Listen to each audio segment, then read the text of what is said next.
Greetings! In this video, I'll be painting a Legionary from the Blackshields unit, known as the Gerasene host. These guys caught my eye with their fancy markings and otherwise featureless scheme. This model is a normal Mk.VI tactical marine, though I've built up a custom pauldron for them. There's more info about that in the video description. Like most of my paint jobs, I prime the model black through my airbrush, though if you're wanting to follow along, I'd recommend using a bone primer, something like Citadel's Wraithbone. Because I started with black, I had to build up to the bone colour shown in the references. I started with Zandri Dust, doing 2 coats to get full coverage. This is a fairly strong paint, so it will serve as a good basis for a brighter colour.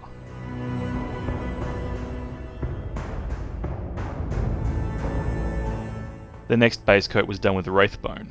This took 2 coats as well, though as I mentioned at the start, it would have been easier to start with a Wraithbone spray can.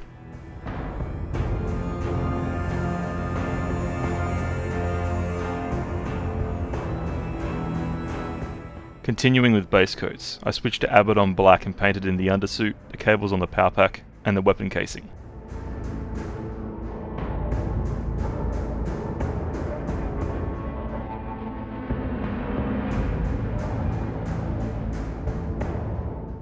I wanted to get most of the model base coated before tackling the purple, so I switched to Iron Warriors to paint in the metallic bits.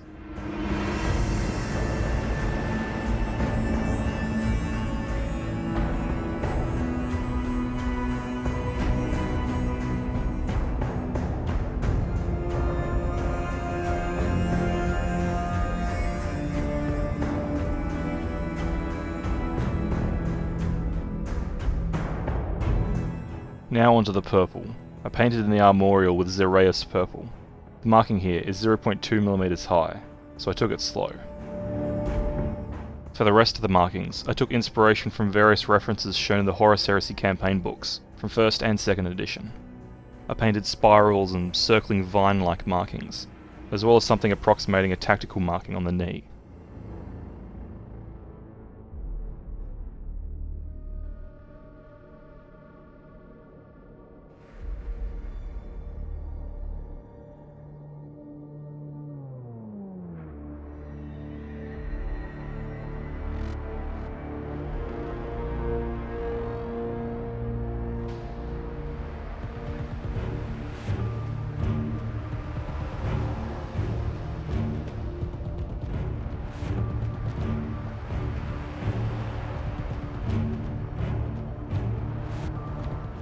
Next, I switched to Mephiston red to paint in the eye lenses and any cables around the model.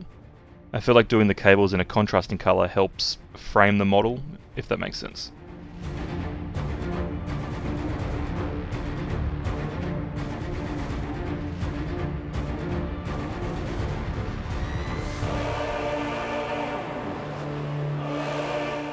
To highlight the red, I used Sunz Scarlet, going over about 70% of the eye lenses, and the most prominent bits on the cables.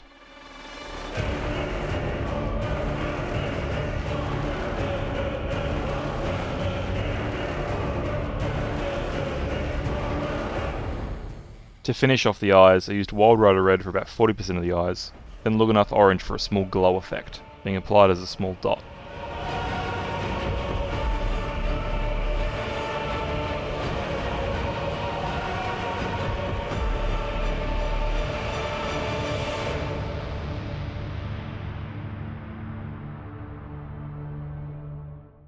Next, I switched to Mechanicus Standard Grey to highlight the black on the weapon casing and the power pack cabling.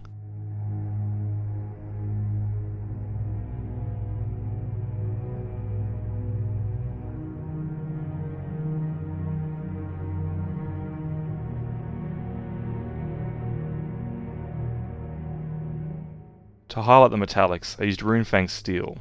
I focus this on the upper edges when possible, or another surface or edge that helps break up the surface.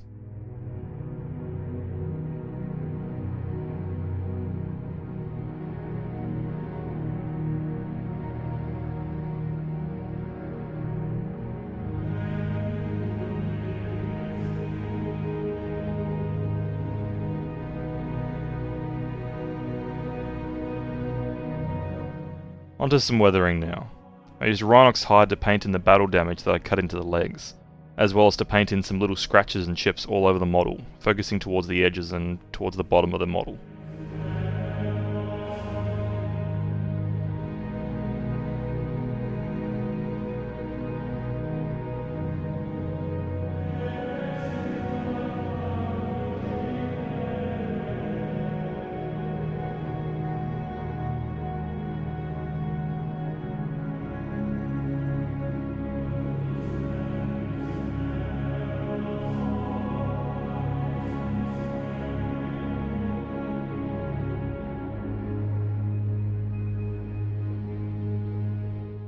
And finally onto an enamel pin wash. I used AK Sepia to fill in the recesses, and do a faint brush over the model to add some grime.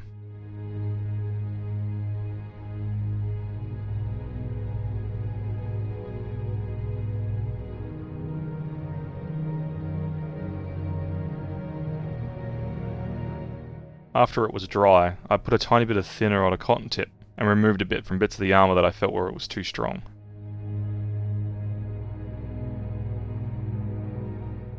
After I was happy with that, and it was fully dry, I applied my usual basing method with an ultramatte varnish to seal everything in. And here we have it! A tactical legionary from the Gerasene host. I am really happy with this one. The purple freehand came out a lot better than I thought it would, and the weathering hits just right with me. The only thing I can think of to improve for next time, other than pure practice, is the rivets on the power pack. They aren't defined well, so maybe against brighter colours like this, they should have been painted with a darker silver, instead of the light Runefang steel that I used. As I mentioned earlier, if you were deciding to paint this Blackshield unit for yourself, I'd recommend using the Wraithbone spray primer, or a similarly bright bone colour from another brand, as building up to this bone colour from black can take a bit of time. Otherwise, for upcoming videos, I'll have some more Age of Darkness miniatures in the future, though I'll try to spread them out a bit more. I do want to paint the first founding legions and their direct successor chapters that I haven't done yet, but I'll try and space them out so that there's more lesser known stuff in between the big ones. But that's all I've got for this video. As usual, let me know in the comments if you have any requests or comments or what you'd do differently, that sort of thing. I'd be happy to hear your feedback. Anyway, hope you stick around for the next one.